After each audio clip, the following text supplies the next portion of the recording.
Blog Talk Radio.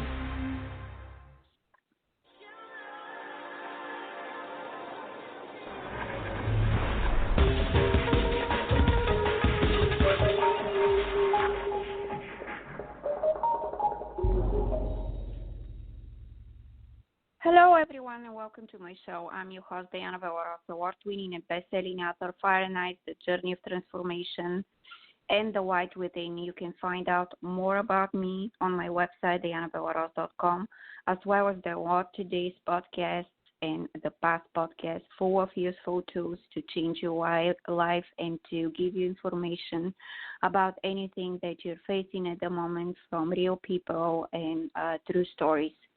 So today, I would like to cover veganism. Veganism is a type of vegetarian diet that excludes meat, eggs, dairy products, and all other animal-derived ingredients. Many vegans also do not eat foods that are processed using animal products such as refined white sugar and some wine. So the way the planet is at the moment and the things we are facing, we don't want to face when it comes to fires, to some places the weather is coming colder, other places the weather is becoming hotter and very unusual for the usual weather. It's really important for all of us to kind of educate ourselves and do something about the planet, as well as do something about the animals, because we are all connected and we are all impacted by the things that are going on around us we don't want to see. So 9 ways veganism is helping the planet. Everyone can become a little more vegan.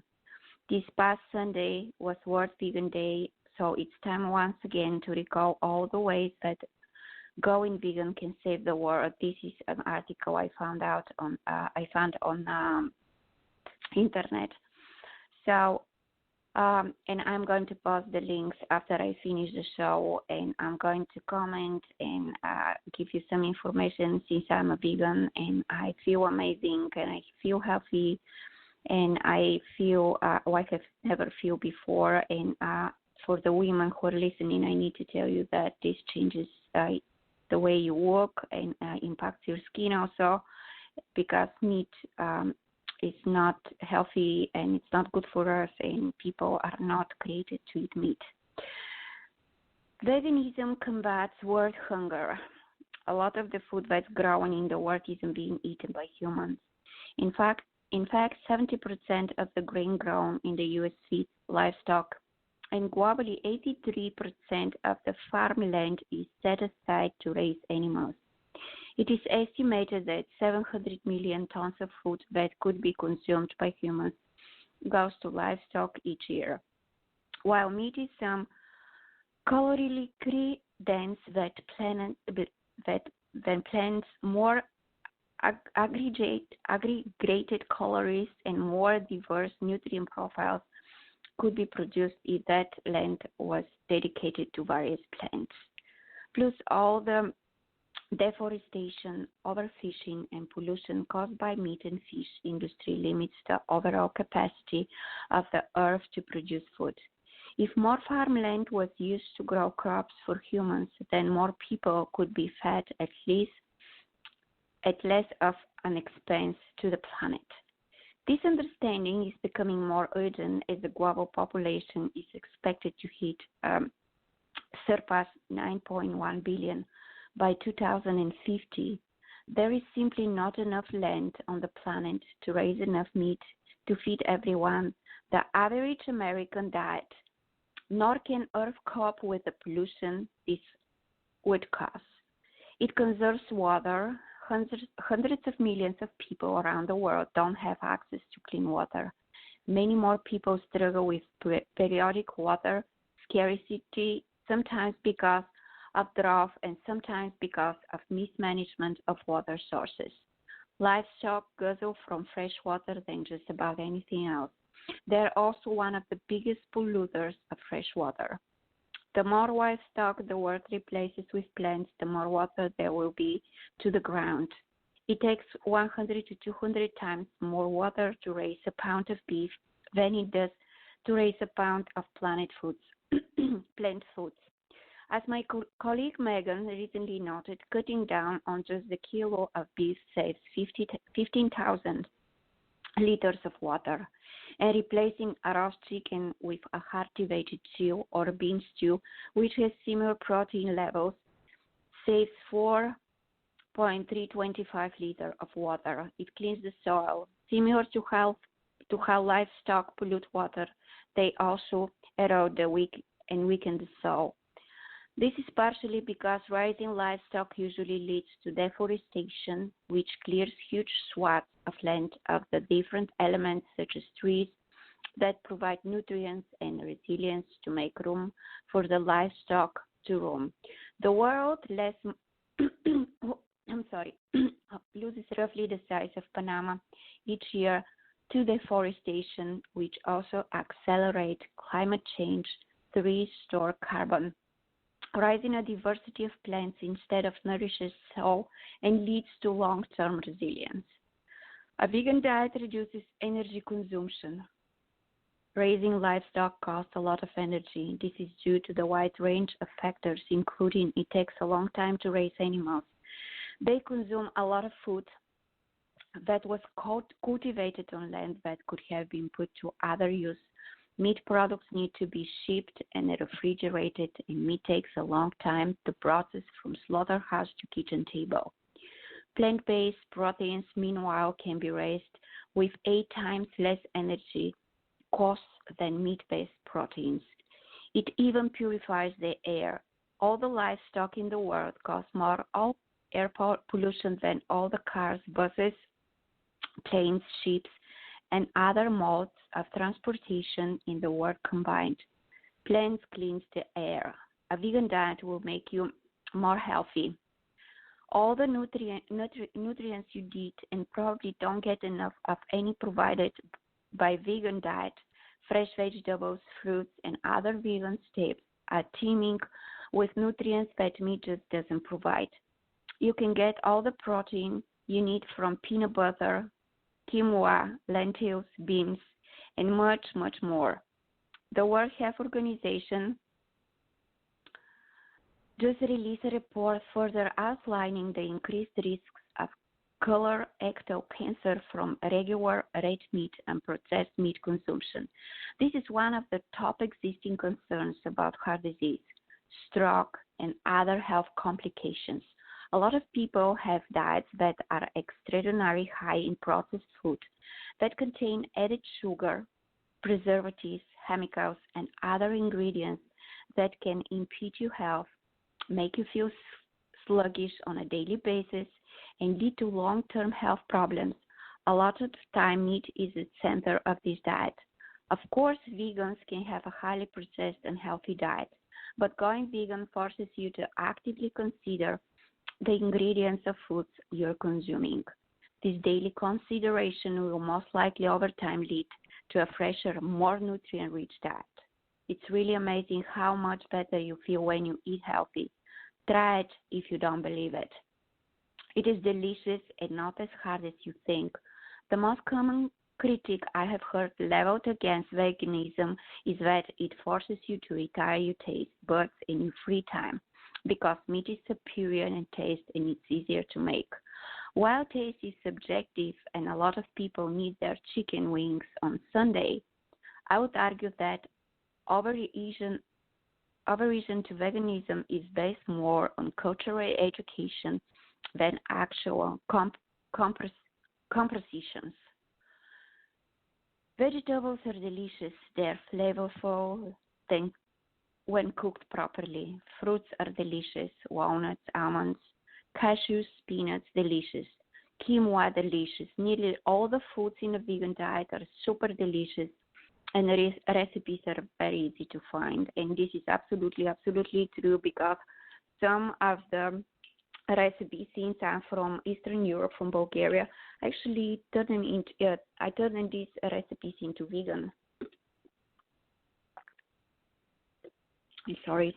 And believe it or not, it's even more delicious when I use vegan stuff compared to meat, and it tastes amazing, and it makes you feel incredible, not to mention that you have much more energy and you feel proud for yourself because you're doing something for the planet, and at the same time you're doing something for yourself and for the animals. It's fun and can make you a better cook. I think everyone is guilty of lazy cooking every now and then, and most people heat up takeout once or twice a week after a long day at work or school. Vegetables can be a bit intimidating. There are so many of them. A lot of them have to be prepared just right, and lots of people, myself included, didn't grow up in environments that appreciated this. My family relied on boiling frozen vegetables, but learning about how to access the full flavor and nutrients of vegetable is fun and rewarding. You will learn a lot about the methods of cooking when you have a counter full of vegetables in front of you. It's more ethical. Come on, animals deserve dignified life. They're intelligent, gentle creatures. They shouldn't suffer from birth to death, but that's the life a lot of them have when born in factory farms. Some meat producers are changing their models to adapt to public outrage over factory farms, but the vast majority of meat you encounter in restaurants and grocery stores are produced in grim conditions. If you even out meat out of one or two of your meals per week, you'll be making a dent in this grim reality. I'm not a vegan, although I try to avoid meat when I can, so I'm not casting judgment. Meat is at the core of a lot of diets. It plays a central role during breakfast, lunch, and dinner for many people.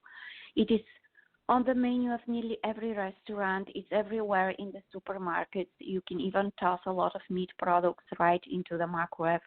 It is abundant, relatively cheap, and satisfying.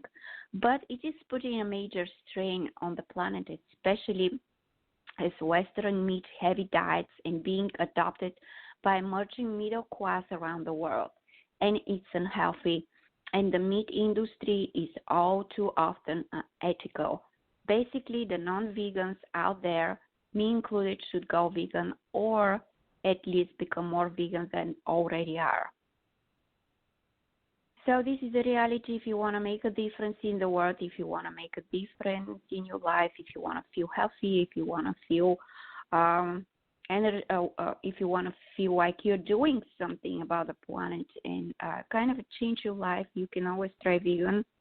And I'm telling you, you're not going to be sorry at the end because I'm vegan and I love every minute of it.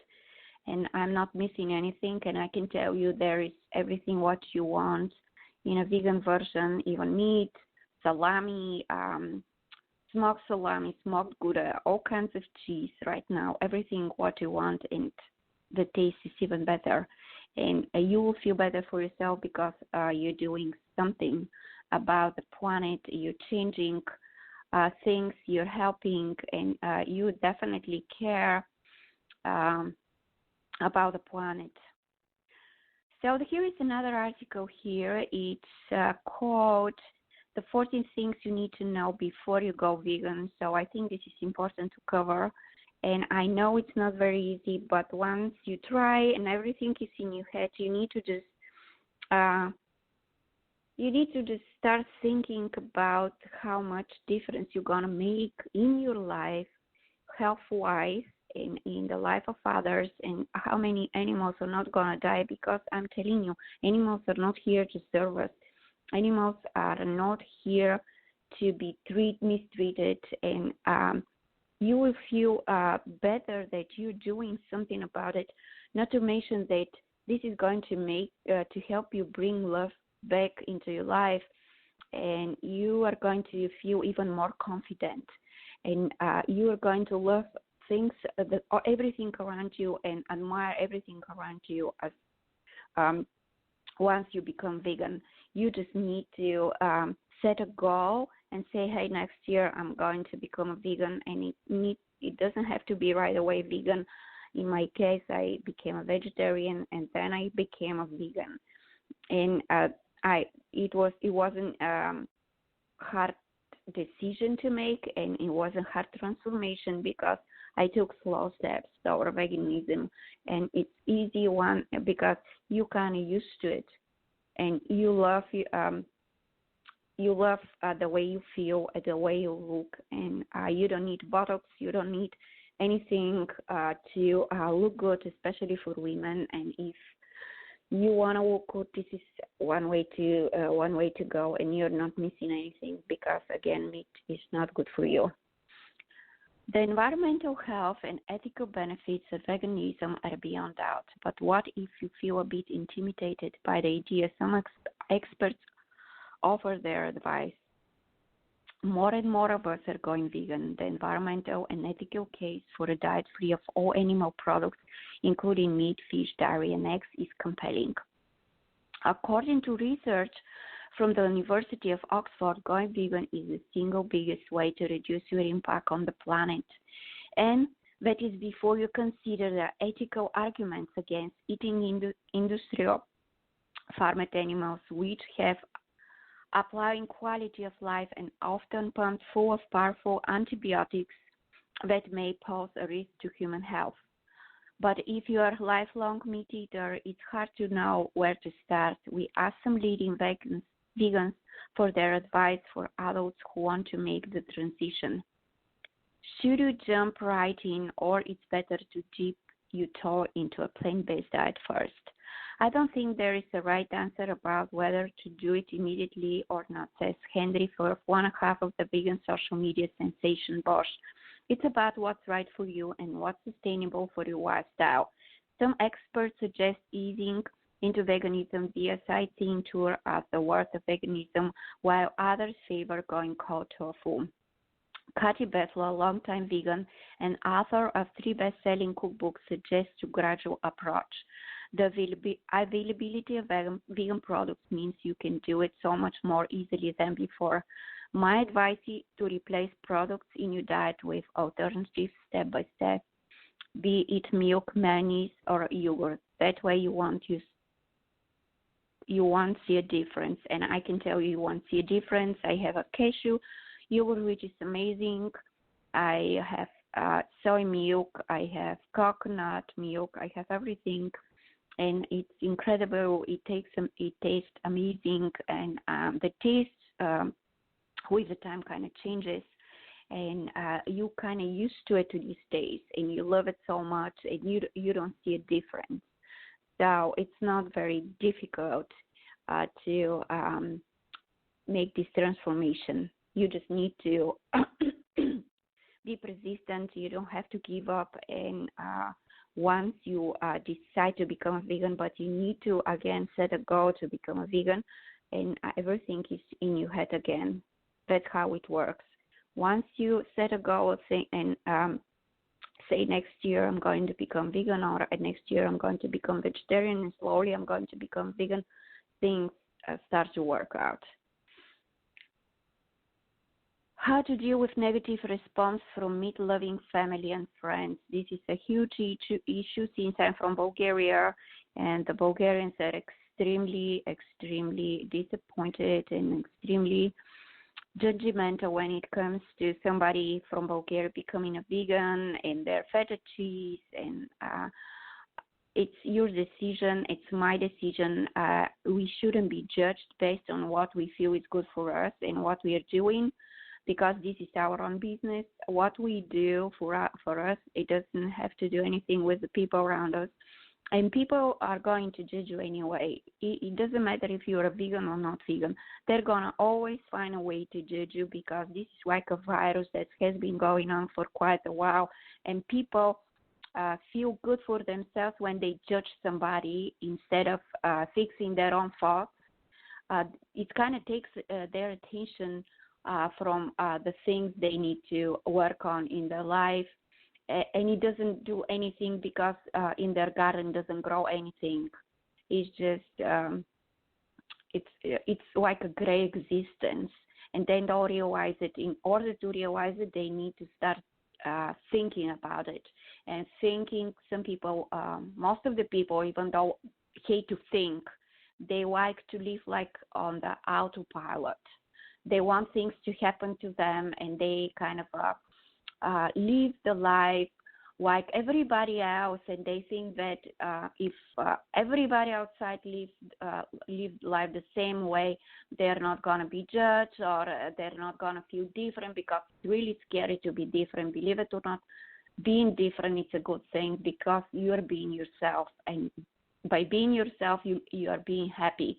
And again, people are going to judge you anyway. So make what is right for you, be yourself, and don't pay attention to judgmental people, and because this is their life, it's not your life. And you can easily tell them, hey, this is my life, this is the way I want to live my life, and I don't think that I should have to answer to you. You can always find a polite way to tell them how you feel about the slandering, about the way they treat you, and all the things that has nothing to do with you. So anyway, I'm going to go back to the article, just a little bit information. Don't be afraid to be yourself. That's what I'm telling you. How to deal with negative response from a meat-loving family and friends. Kill the haters with kindness and delicious food. You can make your meat jokes or tell me I'm going to die, but I'm comfortable with my decision, says another economist, is Chandra Moscovitz. Treat people with kindness even if they're being jerks, and cook for them. You get to show them how yummy things are. It's really beautiful gesture that stops people from being aggressive and helps them to see that the food is good and you are okay.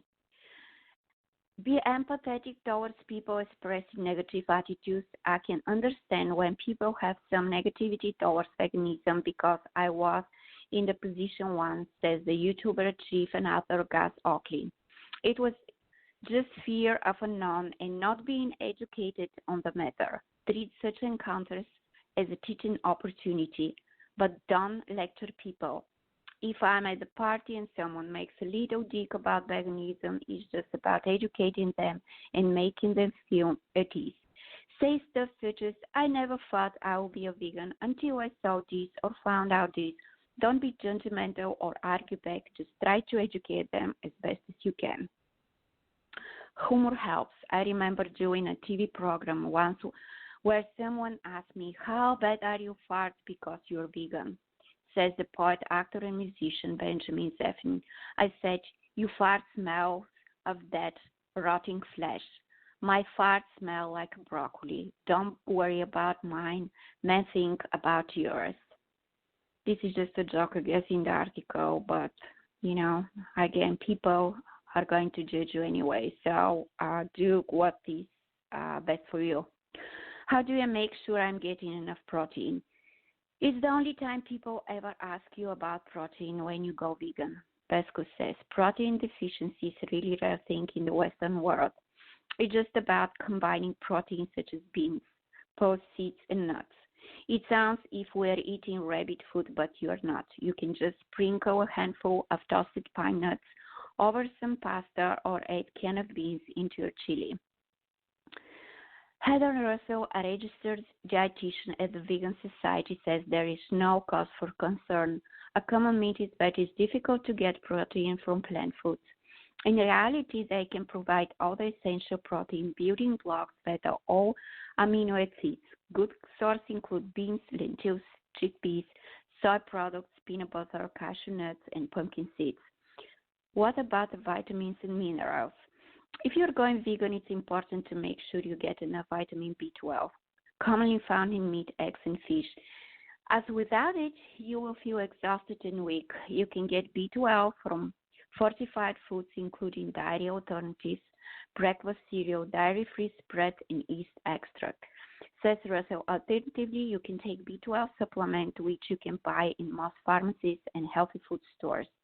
Russell also advises you think about your calcium intake. Fortified plant milk contains the same amount of calcium as cow milk. And fortified yogurt alternatives, calcium, said tofu, and soy and linseed bread fortified with extra calcium are also really rich sources. Veganism seems expensive. How do I make a plant-based diet affordable? The variant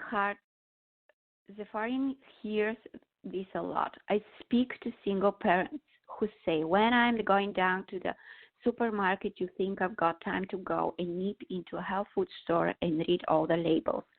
I've got 3 kids in tow. He tries to allay their concerns. Basically, we want fruit, vegetables, and lentils of various kinds. Forget about all the posh cuisine and all the stuff that's all right if you got the money for it. But veganism in principle should be really cheap. If you are on a limited budget, steer clear of processed foods. It's myth that vegan food has to be expensive, says Fox. In order to keep it cheap, though, it's a good idea to avoid products that even say vegan on them. So you are not going to go to the expensive supermarkets and buy products in plastic that have been made in labs at factories. They're going to be expensive. You're just going to go back to basic and eat fruit, vegetables, grains, nuts, and beans, and you're going to be incredibly healthy as well as saving money. Do I have to give up going to dinner at other people's houses? That depends on whether you trust them or respect your dietary preferences. If I'm going to a friend's house who really respects my veganism and who made the effort to look after me, I will often say, but on the whole, I don't want people to bend over backwards for me. So I will say, let's go out, or I will come around and you have your dinner and we will have some drinks. A good approach for any well-mannered guest is to offer to bring a vegan dish with them. By offering to bring some food you're contributing, you have gotten a chance to show delicious food to everyone who is not vegan, as well as taking the stress of annoyance out of the hands of the host. Says fifth, if the host prefers to cook, remind them of what you can and can't eat. Animal products have a way of slipping into things so that you don't accidentally put fish sauce in your curry. You may even want to suggest a recipe for them to try. But the most important thing is to have a frank conversation with your host before you turn up at their door. The one thing you don't want to do is just turn up without having made a plan or had a conversation, says fifth. This is going to annoy anyone. What should I do if I have a wobble and really crave some meat? Breaking a decade-long attachment to the smells, flavors, and textures of meat can be hard. Perhaps you're hungover and craving a bacon sandwich, or at a barbecue when the smell of sausage wafts over to you. The good news is that nowadays it's easy to recreate the flavors and textures of meat in vegan food. Whether it's plant-based burger that bleeds like a real meat, jackfruit, pulled pork, or seitan with the texture and crunch of fried chicken. In my recipe and YouTube videos, often I recreate certain dishes, whether it's vegan chicken, beef steaks, or turkey, whatever else I can veganize, says Oakley. You can get that some texture and taste when you're vegan. You're spoiled for choices these days. You can get chicken, ribs, bacon, steaks, burgers, sausage. Everything is available. When I went vegan 4 years ago, those things weren't there. What if I'm not that keen in eating plants? Eat familiar recipes and replace ingredients with plant-based alternatives, says Besco. Take shepherd's pie instead of mince. You can use a can of green lentils that you are getting some of your 5 a day because you have onion, carrot, and celery just you would with the shepherd's pie, but you're hiding those lentils in there. If you simply cannot eat your greens, do as parents or toddlers do and pure some vegetables, then bung them in the pasta sauce.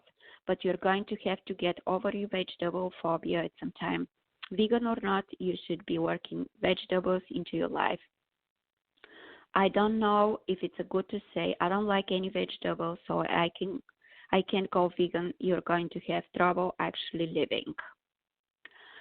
So I'm going to post this article under the show, and you'll be able to download it for free. And I can tell you everything is available again to buy in the store.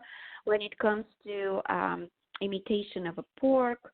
When it comes to imitation to a beef, even there is fish, not to mention the Beyond Meat, which imitates the real meat because it stays red, and you can make amazing dishes with it if you want. It's not very expensive, and with one package, which is $8, you can do a lot of stuff, and you can make so many dishes with it, and you can use your own favorite recipes, the one you're using right now, in a vegan way.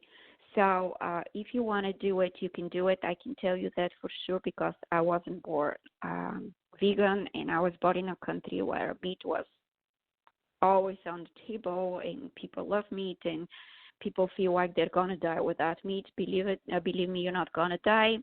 There's some replacements for deficiency you can buy, like I have flaxseed, like chia seed, all kinds of things you can buy. So to add to your dish, I add it to my soup, I add it to my dish.